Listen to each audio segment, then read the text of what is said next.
तो स्टूडेंट आज हम देखते हैं यूनिट थर्ड का सेकेंड क्लास।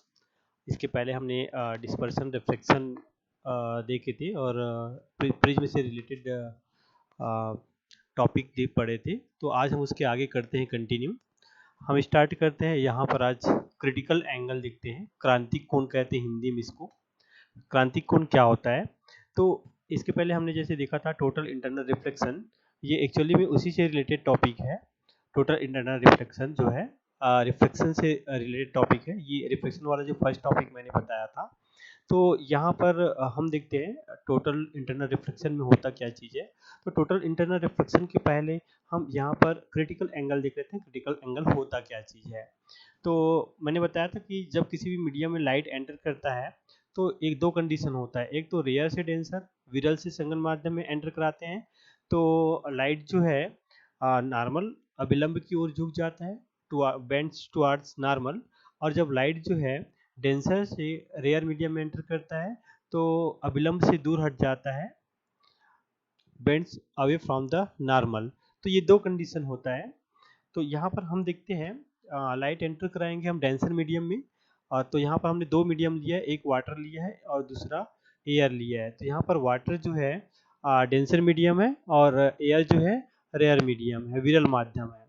तो जब भी लाइट, जब हम डेंसर मीडियम अर्थात वाटर से सघन माध्यम पानी से विरल माध्यम में एंटर कराएंगे तो जैसे ही यहाँ पर लाइट एंटर करेगा तो विरल माध्यम में जाने के बाद क्या होगा, ये अभिलंब से दूर हट जाएगा। कि इस डायग्राम में देखिएगा जैसे जैसे हम एंगल ऑफ इंसिडेंट, ये θ1 θ2 θc ये एंगल ऑफ इंसिडेंट है। तो एंगल ऑफ इंसिडेंट जैसे जैसे हम इंक्रीज करते जाते हैं तो एंगल ऑफ रिफ्लेक्शन मीन्स ये वाला जो एंगल है ये क्या होता है, इंक्रीज होते जाता है। एंगल ऑफ रिफ्लेक्शन जो है, अपवर्तन कोण जो है इंक्रीज होते जाता है, बढ़ते जाता है। तो यहाँ पर क्या होता है, जैसे जैसे हम एंगल ऑफ इंसिडेंट θ1 θ2 ये इंक्रीज करते जाएंगे तो एंगल ऑफ रिफ्लेक्शन आई जे के, या इसको हम R1 R2 R3 शो कर सकते हैं। तो ये इंक्रीज होते जाएगा। और एक कंडीशन ऐसा आएगा जब एंगल ऑफ इंसिडेंट का वैल्यू जो है हम बढ़ाते जाएंगे तो एक कंडीशन ऐसा आएगा कि एंगल ऑफ रिफ्लेक्शन का वैल्यू जो है क्या हो जाएगा, ये 90 डिग्री हो जाएगा। Angle of reflection 90 degree means यहाँ पर रिफ्लेक्टेड रेज जो है, ये जो सेपरेशन ऑफ सरफेस होता है, सेपरेशन सरफेस होता है दो मीडियम के बीच में, उसकी संपाती हो जाएगा। तो उस समय यहाँ पर क्या हो जाएगा, अपवर्तन कोण एंगल ऑफ रिफ्लेक्शन 90 डिग्री होगा। तो इस कंडीशन में एंगल ऑफ इंसिडेंट जो होता है थीटा या आई, इसे हम क्रिटिकल एंगल कहते हैं, क्रांतिक कोण कहते हैं। ठीक है। तो क्रांतिक कोण क्या होता है, आपतन कोण के उस मान को जिसके लिए अपवर्तन कोण का मान मीन्स आर का जो वैल्यू है ये 90 डिग्री होता है। इस समय आपतन कोण को हम क्या कहते हैं, क्रांतिक कोण कहते हैं। तो ये क्रिटिकल एंगल होगा। ठीक है, क्या होगा, क्रिटिकल एंगल होगा, क्रांतिक कोण कहते हैं इसको। तो ये क्रांतिक कोण होगा। इसको आई सी या थीटा सी से शो करते हैं, थीटा सी से प्रदर्शित करते हैं। तो यहाँ पर ये देखिए वाटर डेंसर मीडियम है, डेंसर मीडियम से लाइट रेज जो है रेयर मीडियम एयर में जा रहा है। और यहाँ पर जब ये एंगल ऑफ इंसिडेंट, ये वाला जो एंगल देखेंगे एंगल ऑफ इंसिडेंट, इसको सी क्रिटिकल एंगल सी से शो करते हैं। तो यहाँ पर एंगल ऑफ रिफ्लेक्शन 90 डिग्री होगा। ठीक है। तो इस कंडीशन में इसको क्रिटिकल एंगल कहते हैं, एंगल ऑफ इंसिडेंट को। लेकिन अब जैसे ही एंगल ऑफ इंसिडेंट जो है इसका वैल्यू जो है, angle of incident means I का वैल्यू ग्रेटर देन क्या होगा, एंगल ऑफ क्रिटिकल एंगल से बड़ा होता है। तो लाइट रेज जो सेकंड मीडियम में न जा करके सेम मीडियम में क्या होता है, रिफ्लेक्ट हो जाता है, उसी माध्यम में वापस हो जाता है। ठीक है, क्योंकि यहाँ पर एंगल ऑफ रिफ्लेक्शन का वैल्यू बढ़ जाएगा। अगर एंगल ऑफ इंसिडेंट का वैल्यू क्रिटिकल एंगल से क्रांतिक कोण से बढ़ा देंगे तो एंगल ऑफ रिफ्लेक्शन 90 का वैल्यू 90 डिग्री से बड़ा होगा। तो 90 डिग्री से बड़ा होगा तो क्या होगा, यहाँ पर इसका मतलब ये हुआ लाइट रे जो है इंसिडेंट हो रहा था वो सेम मीडियम में रिफ्लेक्ट हो जाएगा। तो इस घटना को हम क्या कहते हैं, टोटल इंटरनल रिफ्लेक्शन कहते हैं। ठीक है, ये जो फिनोमिना है ये कहलाती है टोटल इंटरनल रिफ्लेक्शन कहलाती है। So the angle of incident in a denser medium for which the angle of reflection in rare medium becomes 90 degree is called critical angle. यहाँ पर डिफरेंट मटेरियल जो होते हैं उसके लिए क्रिटिकल एंगल का वैल्यू अलग अलग होता है। यहाँ पर डायमंड का देख सकते हैं हम 24 डिग्री होता है, ग्लास का 42 डिग्री होता है, वाटर का 48 डिग्री होता है। तो जैसे डायमंड है, डायमंड जो चमकता है ना, तो उसका रीजन जो होता है टोटल इंटरनल रिफ्लेक्शन की फेनोमिना होती है। तो वहाँ पर अगर हम लाइट को 24 डिग्री से कम एंगल पर एंटर कराएंगे, मीन्स यहाँ पर क्या कराएंगे हम क्रिटिकल एंगल से ज़्यादा एंगल पर लाइट अगर एंटर कराएंगे तो लाइट रेज जो है क्या होगा उसी मीडियम में अर्थात डायमंड के अंदर रिफ्लेक्ट होगा और बार बार उसका टोटल इंटरनल रिफ्लेक्शन होगा, जिसके कारण डिफरेंट मीडियम डिफरेंट डायरेक्शन से लाइट निकलता है और वो डायमंड हमको चमकता हुआ दिखाई देता है।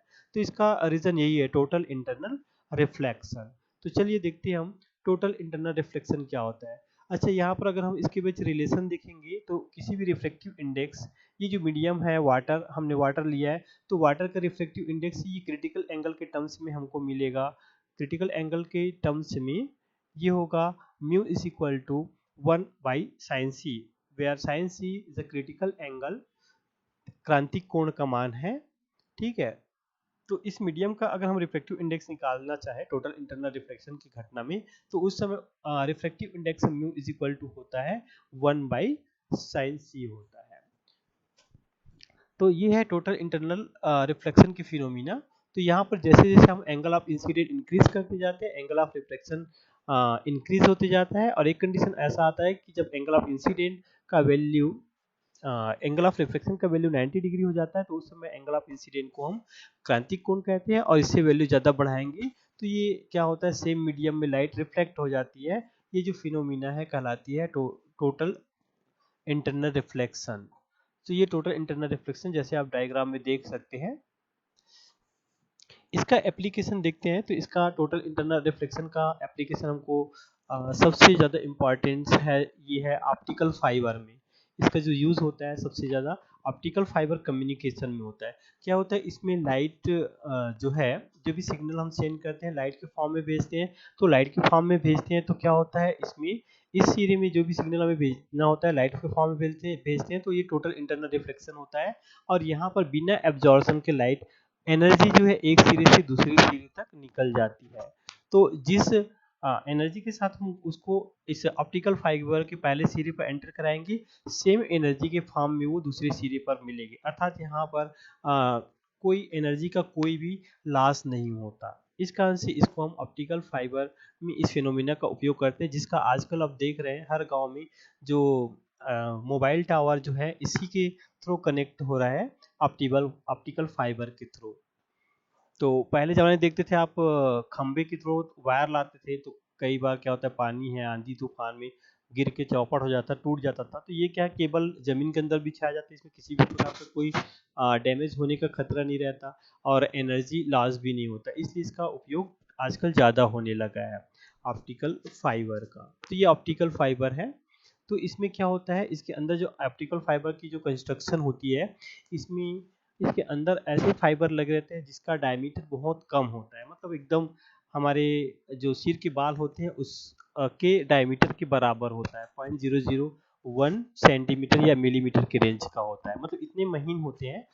तो इसका जो रिफ्रैक्टिव इंडेक्स है, ठीक है, इसका जो रिफ्लेक्टिव इंडेक्स है, जो ग्लास होता है, बाहर क्या होता है ग्लास का कवर होता है, उसके ऊपर प्लास्टिक कोटेड रहता है, तो उसका रिफ्लेक्टिव इंडेक्स से उसका रिफ्लेक्टिव इंडेक्स क्या होता है, कम होता है, जिसके कारण ये लाइट जब एंटर करती है तो सेम मीडियम में रिफ्लेक्ट हो जाती है, और उसी मीडियम में बार बार इसका रिफ्लेक्शन होता है और दूसरी सिरे से लाइट रे के फॉर्म में जो एनर्जी है वो निकल जाती है। तो ये ऑप्टिकल फाइबर। नेक्स्ट टॉपिक देखते हैं, ऑप्टिकल इंस्ट्रूमेंट, प्रकाशिक यंत्र। तो ऑप्टिकल इंस्ट्रूमेंट प्रकाशिक यंत्र क्या होते हैं, वे यंत्र जिन यंत्रों की सहायता से हम निकट या दूर स्थित वस्तुओं को क्लियरली देखने के लिए इस्तेमाल करते हैं, उन्हें हम ऑप्टिकल इंस्ट्रूमेंट कहते हैं। ठीक है, तो यहाँ पर डिफरेंट टाइप के ऑप्टिकल इंस्ट्रूमेंट आपको आपके डेली लाइफ में मिलेगा। जैसे आपका फोटोग्राफिक कैमरा है, ये ऑप्टिकल इंस्ट्रूमेंट है। माइक्रोस्कोप है जो लेबों में यूज़ करते हैं, मेडिकल लैब में यूज़ करते हैं, है ना। कंपाउंड माइक्रोस्कोप और टेलीस्कोप। टेलीस्कोप भी डिफरेंट टाइप का होता है ना। तो यहाँ पर मेनली आपके जो सिलेबस में जिसके अकॉर्डिंग हम केवल माइक्रोस्कोप पढ़ेंगे। तो ये माइक्रोस्कोप जो होते हैं दो प्रकार के होते हैं, एक होता है सिंपल माइक्रोस्कोप और सेकेंड पढ़ेंगे हम कंपाउंड माइक्रोस्कोप। तो पहले हम देखते हैं सिंपल माइक्रोस्कोप। तो सिंपल माइक्रोस्कोप होता क्या चीज़ है। जनरली हम जो मैग्नीफाइंग ग्लास यूज़ करते हैं तो वो क्या होगा, एक सिंपल माइक्रोस्कोप का एग्जांपल है। उसमें क्या होता है, एक कम फोकस दूरी का लेंस जो है हम इस्तेमाल करते हैं, एक प्लास्टिक या मेटल के फ्रेम पर फिट रहता है, उसको हम सिंपल माइक्रोस्कोप या रीडिंग ग्लास या रीडिंग लेंस कहते हैं। तो कम फोकस दूरी के लेंस को एक सिंगल प्लास्टिक के फ्रेम पर बना करके रखा जाता है, उसे हम सिंपल माइक्रोस्कोप कहते हैं। तो इसको यूज़ करते हैं मैग्नीफाइंग इमेजेस के लिए, जैसे आप जो वॉच मेकर होते हैं उन लोग यूज़ करते हैं घड़ी के छोटे छोटे पुर्जों को देखने के लिए, है ना। हम लैब में यूज़ करेंगे रीडिंग लेंस के लिए, रीडिंग पढ़ने के लिए लैब एक्सपेरिमेंट करते समय डिफरेंट कहीं कहीं रीडिंग लेने के लिए हमको आवश्यकता पड़ती है। तो ये जो होता है सिंपल माइक्रोस्कोप होता है। ठीक है, यहाँ पर ये डायग्राम दिया गया है। तो यहाँ पर ये लेंस है, ये कॉन्वेक्स लेंस लेते हैं, उत्तल लेंस लेते हैं कम फोकस दूरी का। तो कम फोकस दूरी का उत्तल लेंस लेते हैं। ठीक है, अगर ऑब्जेक्ट को हम इसके ऑप्टिकल सेंटर, ये जो है इसका ऑप्टिकल सेंटर है, इस ऑप्टिकल सेंटर और इसके फोकस के बीच में रखेंगे तो ये ऑब्जेक्ट के इमेज को उसी डायरेक्शन में ये एम्पलीफाई करके इमेज को बढ़ा करके या मैग्नीफाइंग फॉर्म में दिखाता है। अर्थात अगर छोटा भी ऑब्जेक्ट रहेगा जो हमको खुले आंखों में देखने में परेशानी होगा, उसको हम आसानी से ये मैग्नीफाइंग ग्लास यूज करके देख सकते हैं। ठीक है, तो यहाँ पर ए भी एक ऑब्जेक्ट है, इस ऑब्जेक्ट को हमने रखा है इसके ऑप्टिकल सेंटर और फोकल लेंथ के बीच में। तो ये इसका मैग्नीफाइंग इमेज बनाता है यहाँ पर एजडेस पर। तो इस तरह से हम उस ऑब्जेक्ट को आसानी से देख सकते हैं। तो इस तरह से ये मैग्नीफाइंग करके दिखाता है। तो इसलिए इसको हम सिंपल माइक्रोस्कोप या रीडिंग लेंस या मैग्नीफाइंग ग्लास भी कहते हैं। ठीक है, कहीं पर भी मार्केट में आपको देखने को मिल जाएगा ये। तो ठीक है, इसका मैग्नीफाइंग पावर कैसे निकालते हैं। तो मैग्नीफाइंग पावर जो है हम निकालेंगे। तो यहाँ पर मैग्नीफाइंग पावर क्या होता है, इसका है when image is found at least distance of distinct vision. जब ऑब्जेक्ट का इमेज जो है स्पष्ट दृष्टि की न्यूनतम दूरी पर बने। मतलब स्पष्ट दृष्टि की न्यूनतम दूरी किसे कहते हैं, अगर हमारा आंख सपोज इस पॉइंट पर है, ठीक है, हमारा आई जो है इस पॉइंट पर है, इस पॉइंट पर, तो अगर हम इस लेंस को हटा देते हैं तो इस इमेज को आसानी से देख सकते हैं या ऑब्जेक्ट को आसानी से देख सकते हैं। तो उसको हम least distance of distinctive vision कहते हैं, है ना, जिसका वैल्यू जो है एक हेल्दी आई के लिए 25 सेंटीमीटर होता है ना। कितना होता है हेल्दी आई के लिए, इसका वैल्यू जो है 25 सेंटीमीटर। मतलब list distance of distinctive vision, स्पष्ट दृष्टि की न्यूनतम दूरी, वह दूरी जिस पर वह दूरी जिस दूरी पर वस्तु हमारे आँख से स्थित होने पर हम उसको क्लियरली देख सकते हैं, स्पष्ट रूप से देख सकते हैं, उसको स्पष्ट दृष्टि की न्यूनतम दूरी कहते हैं, list distance of distinctive vision. तो हमको यहाँ पर दो कंडीशन में इसका मैग्नीफाइंग पावर निकालना रहता है। तो ये पहला है magnifying power when final image is found at least distance of distinctive vision means D is equal to 25 centimetre.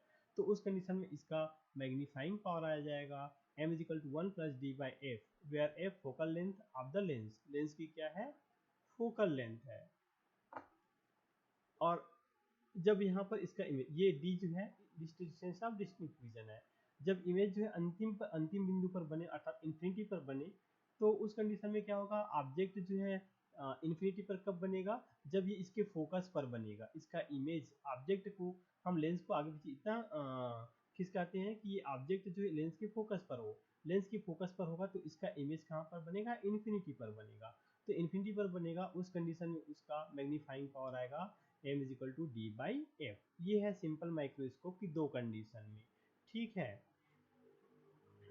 तो नेक्स्ट देखते हैं अब हम कंपाउंड माइक्रोस्कोप। अब देखिए ये सिंगल माइक्रोस्कोप क्या होता है, इसकी मैग्नीफाइंग पावर जो है आवर्धन क्षमता एक निश्चित सीमा तक ही बढ़ाई जा सकती है। कैसे बढ़ा सकते हैं, इसकी फोकल लेंथ को कम करके, कम करते जाएंगे कम करते जाएंगे तो क्या होगा, एक कंडीशन ऐसा आ जाएगा कि ये बहुत मोटा हो जाएगा, बहुत मोटा होगा, लास्ट में एक प्लेन ग्लास बन जाएगा, रेक्टेंगल ग्लास बन जाएगा। और रेक्टेंगल ग्लास जानते हैं उसकी फोकल लेंथ इन्फिनिटी होती है, इन्फिनिटी होती है मतलब ये प्लेन ग्लास बन जाता है, प्लेन ग्लास बन जाता है मतलब उसका इमेज जो है कहाँ पर बनेगा, इन्फिनिटी पर बनेगा, है ना।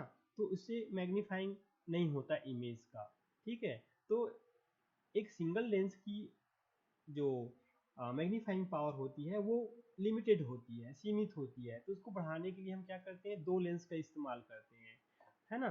दो लेंसों के इस्तेमाल करेंगे तो जिससे क्या होगा, उसकी मैग्नीफाइंग पावर बढ़ जाएगी। तो इसीलिए ये कंपाउंड माइक्रोस्कोप का इस्तेमाल करते हैं उसकी मैग्नीफाइंग पावर को बढ़ाने के लिए, ठीक है।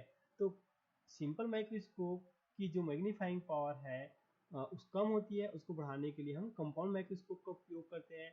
जो मेडिकल यूज़ के लिए यूज़ करते हैं वो सब वही कंपाउंड माइक्रोस्कोप होता है, क्योंकि उसमें डबल लेंस यूज़ करते हैं उसकी मैग्नीफाइंग पावर। क्योंकि देखिए माइक्रोस्कोप को हम किसको देखने के लिए करते हैं, उन बैक्टीरियाज को, जैसे मलेरिया की बैक्टीरियाज है ना, उनको देखने के लिए करते हैं जिसको हम खुले आंखों से नहीं देख सकते। तो नहीं देख सकते खुले आंखों से, तो उसके लिए क्या करना पड़ेगा हमको, जो सिंपल माइक्रोस्कोप है उसकी मैग्नीफाइंग पावर बढ़ाना पड़ेगा। मैग्नीफाइंग पावर बढ़ाना पड़ेगा मतलब सिंगल लेंस तो यूज़ कर नहीं सकते, तो क्या करना पड़ेगा, दो लेंस या तीन लेंस या चार लेंस का इस्तेमाल करना पड़ेगा। तो इसीलिए कंपाउंड माइक्रोस्कोप की आवश्यकता पड़ती है। तो ये कंपाउंड माइक्रोस्कोप जो है सिंपल माइक्रोस्कोप की मैग्नीफाइंग पावर क्षमता बढ़ाने एक निश्चित सीमा तक ही बढ़ा सकते हैं, है ना। उसके आगे हम नहीं बढ़ा सकते, इसलिए हमको इसकी आवश्यकता पड़ी है, ठीक है। So it is a combination of two convex lenses called objective lenses and eyepiece separated by a distance. Both lenses are of small focal length but f naught is less than fe. मतलब compound microscope क्या होता है, इसमें objective lens की जो focal length है ये नेत्रिका से छोटा होता है, मतलब नेत्रिका लेंस की फोकस दूरी अधिक होती है, ऑब्जेक्टिव लेंस की फोकस दूरी कम होती है। तो ये देखिए ये ऑब्जेक्टिव लेंस है, इसको हम ऑब्जेक्टिव लेंस अभिदृश्यक लेंस कहते हैं, इसको नेत्रिका लेंस कहते हैं। तो यहाँ डायग्राम में देखेंगे ये छोटा दिख रहा है, ये बड़ा दिख रहा है। तो कंपाउंड माइक्रोस्कोप में दो लेंस उपयोग करते हैं, कॉन्वेक्स लेंस, दो कॉन्वेक्स लेंस, एक की फोकस दूरी कम होती है, दूसरी की फोकस दूरी कम होती है। तो ऑब्जेक्टिव लेंस की फोकस दूरी कम होती है और जो नेत्र लेंस या जिसको आई पीस कहते हैं उसकी फोकस दूरी अधिक होती है, ठीक है। ये जो पहला इमेज देख रहे हैं, ये इमेज जो है जब ऑब्जेक्ट का इमेज जो है स्पष्ट दृष्टि की न्यूनतम दूरी पर बनता है, ये इस पॉइंट पर बनता है। ये ऑब्जेक्ट है जो हमारे आंखों से नहीं दिखाई देता, इसका मैग्नीफाइंग इमेज ऑब्जेक्टिव लेंस के द्वारा इस पॉइंट पर बनता है ए बी पर। फिर ये इसके लिए ऑब्जेक्ट का काम करता है, इस लेंस के लिए आई पीस के लिए, इसके द्वारा इसका magnifying image A days be days पर बनता है, ये फाइनल इमेज बनता है जो इसका आवर्धित रूप मैग्नीफाइंग फॉर्म है, ठीक है। तो इस तरह से लिस्ट डिस्टेंस ऑफ डिस्ट्रिक्टिव विजन पर बनता है, ठीक है। और ये सेकंड कंडीशन है जब ऑब्जेक्ट का इमेज इन्फिनिटी पर बनता है। इन्फिनिटी पर कब बनेगा, जब ऑब्जेक्टिव लेंस के सामने ऑब्जेक्ट को अगर हम ऑब्जेक्टिव लेंस के सामने रखेंगे और दूसरी तरफ इस तरह से इसको एडजस्ट करेंगे कि ये ऑब्जेक्टिव लेंस के फोकस और सेंटर ऑफ कर्वेचर के बीच बने। लेकिन ये आई पीस के कहाँ पर बनेगा, आई पीस के कहाँ पर स्थित हो, फोकस पर स्थित हो। ये इसके द्वारा बना इमेज, ऑब्जेक्टिव लेंस के द्वारा बना इमेज हम आई पीस को इस तरह से एडजस्टमेंट करते हैं कि इसके द्वारा बना इमेज इसके फोकस पर आ जाए। जब इसके फोकस पर आएगा तो इसका इमेज कहाँ पर बनेगा, इन्फिनिटी पर बनेगा, ठीक है। तो ये पहला कंडीशन है जब ऑब्जेक्ट का image least distance at distinctive vision पर बने और दूसरा इन्फिनिटी पर बने। ये डायग्राम आप देख सकते हैं, ये मेडिकल माइक्रोस्कोप है। एक माइक्रोस्कोप यहाँ पर लगा रहता है जिसको हम क्या कहते हैं, ऑब्जेक्टिव लेंस कहते हैं, और दूसरा यहाँ पर लगा रहता है जिसको आई पीस कहते हैं, ठीक है, आई पीस कहते हैं। तो यहाँ पर जनरली आप अगर कभी देखे होंगे तो इसमें 10x लिखा रहता है। 10x मतलब अगर 10x लिखा है मतलब तो ये 10 टाइम ऑब्जेक्ट के इमेज को बढ़ा करके दिखाएगा। अगर 50x लिखा है तो 50 टाइम्स बढ़ा करके दिखाई देगा। यह 100 टाइम लिखा है तो 100 टाइम ऑब्जेक्ट के इमेज को बढ़ा करके देता है। तो एक लेंस यहाँ पर लगा रहता है ना, एक लेंस यहाँ पर लगा रहता है, एक लेंस यहाँ पर लगा रहता है। तो इस तरह से यहाँ पर जो बीच में जो लेंस लगा है इसको हम इन्वर्सल लेंस कहते हैं, क्योंकि ऑब्जेक्ट का इमेज उल्टा बनता है, उसको सीधा करता है, जिसको हम अपने आंखों से कैसा देखते हैं, सीधा देखते हैं। तो बीच में जो लेंस लगा है उसको इन्वर्सल लेंस कहते हैं, जो ऑब्जेक्ट की इमेज को सीधा करके दिखाता है, जो हम यहाँ से आईपीस के द्वारा सीधा अनुभव करते हैं। तो ये मैग्नीफाइंग मेडिकल माइक्रोस्कोप है जिसका खुले आंखों से न दिखाई देने वाली बैक्टीरियाज को हम देख सकते हैं। तो आप देख सकते हैं कि इसकी सहायता से हम किस तरह से बढ़ाते हैं मैग्नीफाइंग पावर। ठीक है। तो अब इसकी मैग्नीफाइंग पावर क्या होता है, magnifying power m is equal to V not upon U not 1 plus D by F not. V objective lens, यहाँ पर जो ऑब्जेक्टिव लेंस है वहाँ से यहाँ तक का, मतलब ये ऑब्जेक्टिव लेंस है, यहाँ पर उसका इमेज बन रहा है तो इमेज का डिस्टेंस है, यू नॉट मतलब यहाँ पर इसकी डिस्टेंस है ऑब्जेक्ट के, ऑब्जेक्ट का डिस्टेंस है कहाँ से, ऑब्जेक्टिव लेंस से। तो m is equal to V not upon U not 1 plus D by F not, where V not distance of image है ना, प्रतिबिंब की दूरी है, found by objective lens, objective lens के द्वारा बने प्रतिबिंब की दूरी, यू जीरो यू नॉट या यू जीरो जो है distance of object from the objective lens, objective lens से बने ऑब्जेक्टिव लेंस के सामने स्थित ये जो ऑब्जेक्ट है उसकी डिस्टेंस है, और ये इमेज की डिस्टेंस है, तो ये u जीरो हो जाएगा और ये v जीरो हो जाएगा। ठीक है, तो इस तरह से हम इसकी मैग्नीफाइंग पावर निकाल सकते हैं। इसका मैं पीडीएफ आप लोगों को सेंड कर दूंगा, उसमें ज़्यादा अच्छे से समझ में आएगा, है ना। तो अभी केवल इतना ही समझ लीजिए कि यहाँ पर मैग्नीफाइंग पावर कितना होता है। तो ये तो हो गया आपका। अब इसका देखते हैं हम लिस्ट डिस्टेंस, अब डिस्ट्रिक्ट डिवीजन में इसका मैग्नीफाइंग पावर क्या होगा, तो सेम होगा v is equal to M not by U not 1 plus D by F not, ये वाली कंडीशन में, है ना। और इमेज इन्फिनिटी पर बनेगा तो क्या हो जाएगा, इसका मैग्नीफाइंग जो पावर है ये हो जाएगा m is equal to V not by U not D into F E हो जाएगा। ठीक है, तो इस तरह से यहाँ पर हम देख रहे हैं कि जो कंपाउंड माइक्रोस्कोप है उसकी मैग्नीफाइंग पावर बढ़ा सकते हैं। यहाँ पर यू का मान कम रख करके, है ना, यू का मान कम रखेंगे मतलब इसकी फोकस दूरी को कम रखना पड़ेगा पहला, और दूसरा एफ ई, नीचे एफ ई है तो एफ ई के मान को कम रखेंगे। तो दोनों के जो ऑब्जेक्टिव लेंस और जो नेत्रिका लेंस है दोनों की फोकस दूरी कम होता है, लेकिन ऑब्जेक्ट जो आई पीस है उसकी फोकल लेंथ इससे बड़ा होना चाहिए, मतलब दोनों में डिफरेंस यही है कि इसकी फोकल लेंथ कम होता है, इसकी फोकल लेंथ अधिक होता है, लेकिन दोनों की ओवरऑल कम ही रखेंगी, तभी हमको मैग्नीफाइंग इमेज प्राप्त होगा। ठीक है, तो ये हो गया आपका कंपाउंड माइक्रोस्कोप। तो आपके सिलेबस में इस बार केवल कंपाउंड माइक्रोस्कोप है, टेलीस्कोप को हटा दिया गया, तो ये बहुत अच्छी बात है आप लोगों के लिए, इसको पढ़ने की जरूरत नहीं है।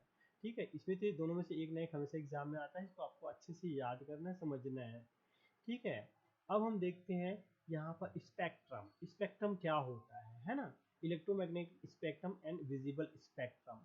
तो स्पेक्ट्रम क्या होता है, तो जैसे हम क्या बोलते हैं, प्रिज्म से जब कोई लाइट सनलाइट क्रॉस कराते हैं, है ना, तो सनलाइट जब क्रॉस कराते हैं तो क्या होता है, वह अपने एलिमेंट अवयवी रंगों में जिनसे वो मिल करके बना होता है उसमें क्या होता है, विभक्त हो जाता है, तो इसको हम क्या कहते हैं, स्पेक्ट्रम कहते हैं।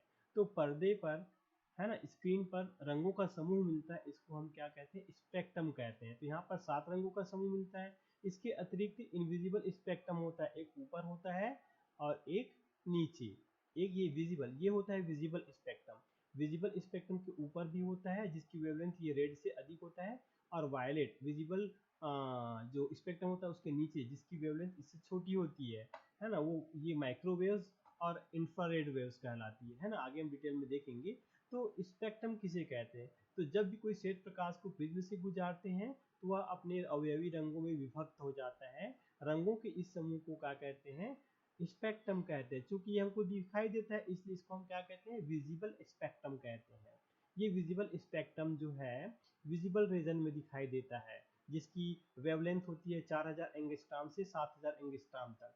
वायलेट जो रेज होती है इसकी 4000 एंगस्ट्रॉम होती है वेवलेंथ, और इसकी 7800 एंगस्ट्रॉम होती है। 7800 एंगस्ट्रॉम से ऊपर जो वेव्स होती है वो हमको दिखाई नहीं देता, उसको इनविजिबल स्पेक्ट्रम कहते हैं। वैसे इधर भी नहीं दिखाई देता, ये इनविजिबल स्पेक्ट्रम होते हैं। तो ये इनविजिबल स्पेक्ट्रम क्या होता है, हम आगे तो ये जो इनविजिबल जो स्पेक्ट्रम होती है, ये विजिबल स्पेक्ट्रम की राइट साइड में आप देख रहे हैं रेड, तो ये इसकी जो वेवलेंथ होती है रेड से अधिक होती है, इसमें इंफ्रारेड आएगा, माइक्रोवेव आएगा, रेडियो वेव्स आएगा। ठीक है, longer wavelength, lower frequency, lower energy. और इससे कम वेवलेंथ वाली जो रेज आएगा, इसमें अल्ट्रावायलेट आता है, एक्स रे आता है, गामा रे आता है। इनकी वेवलेंथ क्या होती है, विजिबल जो विजिबल दृश्य जो प्रकाश है ना, दृश्य स्पेक्ट्रम उससे कम होती है, तो इसकी शार्टर वेवलेंथ होती है, हायर फ्रिक्वेंसी होती है, हायर एनर्जी होती है। तो इसका मतलब ये हुआ कि जिनकी वेवलेंथ शॉर्टर होती है उसकी एनर्जी हायर होती है, उसकी फ्रिक्वेंसी हायर होती है, और जिसकी वेवलेंथ अधिक होता है उसकी फ्रिक्वेंसी लोअर होती है, एनर्जी लोअर होती है। इस चीज़ को आप ध्यान रखेंगे कि अगर वेवलेंथ हायर है तो उसकी फ्रिक्वेंसी और एनर्जी लोअर होगी, अगर वेवलेंथ स्मॉल है, शॉर्टर है, तो उसकी फ्रिक्वेंसी और एनर्जी हायर होगी। ठीक है, तो चलिए हम देखते हैं ये अलग अलग टाइप का जो इलेक्ट्रोमैग्नेटिक स्पेक्ट्रम होता है। तो जो इलेक्ट्रोमैग्नेटिक स्पेक्ट्रम, अब इसको इलेक्ट्रोमैग्नेटिक स्पेक्ट्रम क्यों कहते हैं, तो इसमें इलेक्ट्रिक और मैग्नेटिक प्रॉपर्टी दोनों होती है। तो जब लाइट किसी डायरेक्शन में मूव करता है तो इसमें इलेक्ट्रिक और मैग्नेटिक प्रॉपर्टी दोनों प्रॉपर्टी होती है, इसलिए इसे हम क्या कहते हैं, इलेक्ट्रोमैग्नेटिक प्रॉपर्टी कहते हैं। घरों में जो सिग्नल्स आता है, जब हम टीवी देखते हैं या मोबाइल से हमारे मोबाइल टावर से जो सिग्नल आती है, ये भी इलेक्ट्रोमैग्नेटिक वेव्स होती है, उसी से हमको इंफॉर्मेशन मिलती है। तो इलेक्ट्रोमैग्नेटिक स्पेक्ट्रम का जो रेंज है ये बहुत वाइड है। So the electromagnetic spectrum is the range of all type of EM radiation, electromagnetic radiation, विद्युत चुंबकीय विकिरण, है ना। ये एक रेडिएशन एनर्जी के फॉर्म में चलती है। ठीक है, तो radiation is energy that travel and spread out as it goes the visible light. ठीक है, ये विजिबल लाइट के रूप में चलती है। तो जो रेडिएशन एनर्जी जो होती है ना, वो विजिबल फॉर्म में जो दिखाई देता है वो कौन सा विजिबल स्पेक्ट्रम है, जो नहीं दिखाई देता वो उसको इनविजिबल स्पेक्ट्रम कहते हैं। जैसे माइक्रोवेव हो गया, अल्ट्रावायलेट रेज हो गया, माइक्रोवेव हो गया, है ना, गामा रेज हो गई, ये किसी फिनोमिना के द्वारा हमको पता चलता है कि इस समय ये वेव्स गुजर रही है। ठीक है, so light that comes from lamp in your house and a radio waves that comes from a radio station are two types of electromagnetic radiation। ठीक है, लाइट जो मिलती है वो कौन सा है, विजिबल स्पेक्ट्रम है, और रेडियो से जो मिलती है वो रेडियो वेव्स होती है, लेकिन दोनों क्या है, इलेक्ट्रोमैग्नेटिक रेडिएशन है ना। The other type of EM radiation that make up the electromagnetic spectrum are microwaves, infrared light, ultraviolet light, X-ray, gamma rays। तो ये सभी रेज के बारे में आप सुनते हैं, लेकिन कहाँ से प्रोड्यूस होता है ये हम नहीं जानते, है ना। ये जनरली ये सुने होंगे कि अल्ट्रावायलेट लाइट हमको सन से प्राप्त होता है ना। इंफ्रारेड जो होता है ये भी सूर्य से प्राप्त होता है। जो हमें गर्मी का जो एहसास होता है, जो महसूस होता है ना, ये विजिबल लाइट के कारण नहीं होता। हमको जो गर्मी का एहसास होता है ना, वो किसके कारण होता है, ये इंफ्रारेड के कारण होता है, अवरक्त किरणों के कारण होता है। इन किरणों के कारण होता है गर्मी का एहसास। तो जो हम कपड़ा सुखाते हैं, जो अनाज सुखाते हैं, है ना, वो किसके कारण सूखता है, ये इंफ्रारेड रेडिएशन के कारण सूखता है, क्योंकि इसी में गर्मी होती है, गर्माहट होती है, सुखाने की जो प्रॉपर्टी होती है इंफ्रारेड और रक्त किरणों में होती है। अल्ट्रावायलेट रेज जो होती है ये क्या होता है, इसका यूज करते हैं, ये सनलाइट से मिलता है, लेकिन ये हमारे लिए बहुत खतरनाक है पृथ्वी में स्थित प्राणियों के लिए, पेड़ पौधों के लिए, क्योंकि ये कैंसर पैदा करती है। एक्सरे का तो यूज तो आप लोग जानते हैं, ये फेमिलियर है सभी लोग, है ना। शरीर कोई एक्सीडेंट होता है तो सबसे पहले शरीर के अंदर टूटी हड्डियों को पता लगाने के लिए एक्सरे देखते हैं। इसके अतिरिक्त एक्सरे का इंजीनियरिंग में भी बहुत सारे उपयोग होते हैं। जैसे मेटल होता है ना, मेटल जो कास्टिंग करते हैं, उसको जब कास्टिंग करते हैं तो वो सही सलमत बना है कि नहीं बना है, उसके अंदर कोई डिफेक्ट तो नहीं है, उसकी जांच करने के लिए एक्सरे का यूज़ करते हैं। ठीक है, ये गामा रेज, ये सभी इलेक्ट्रोमैग्नेटिक वेव, माइक्रोवेव्स, तो माइक्रोवेव तो सुने ही होंगे, है ना, जो सूक्ष्म वेव्स होते हैं, जो छोटे होते हैं, वो माइक्रोवेव्स कहलाते हैं। ठीक है, तो ये रेंजेस दिखाया गया है, ये देखिएगा बीच में यहाँ पर दिख रहा है विजिबल, जो हम देखते हैं, जो हमको सनलाइट से प्राप्त होता है, जो घरों में जो लाइट लगा रहता है उनसे जो लाइट प्राप्त है, ये विजिबल में आता है। ठीक है, इससे अधिक का जो वेवलेंथ है, ये वेवलेंथ जो है ना, इंफ्रारेड, उससे ज़्यादा इंफ्रारेड का वेवलेंथ ज़्यादा होता है, उसका माइक्रोवेव आवन में यूज़ करते हैं। ठीक है, जो एयरक्राफ्ट कम्युनिकेशन में उसमें माइक्रोवेव यूज़ करते हैं। Radio waves, amplitude modulate radio, घरों में जो हम रेडियो सुनते हैं, है ना, ये सब रेडियो में यूज़ होता है। ठीक है, तो रेडियो वेव्स कहाँ रेडियो में यूज़ होता है, माइक्रोवेव्स कहाँ होता है, ये माइक्रो आवन में यूज़ होता है। ठीक है, और इंफ्रारेड कहाँ यूज़ होता है, टीवी रिमोट में यूज़ होता है, नाइट विजन गॉगल्स में यूज़ होता है इंफ्रारेड जो है। ठीक है, इससे विजिबल से अगर हम नीचे देखेंगे, छोटे तरंग दैर्ध्य, है ना, जिनके तरंग दैर्ध्य वेवलेंथ जो है, तरंग दैर्ध्य जो है इससे कम होती है, मतलब 4000, देखिए इसमें रेड का तो सबसे अधिक होता है तो ऊपर हो गया, और वायलेट का सबसे कम होता है 4000 अंगस्ट्र, वो सबसे कम हो गया विजिबल में, तो उससे कम 4000 से छोटा, तो वायलेट होती है, sorry ultra violet, UV light from the sun, सूर्य से जो मिलता है लाइट, ठीक है, इसको कौन रोक के रखता है, ओजोन लेयर रोक के रखता है, ठीक है।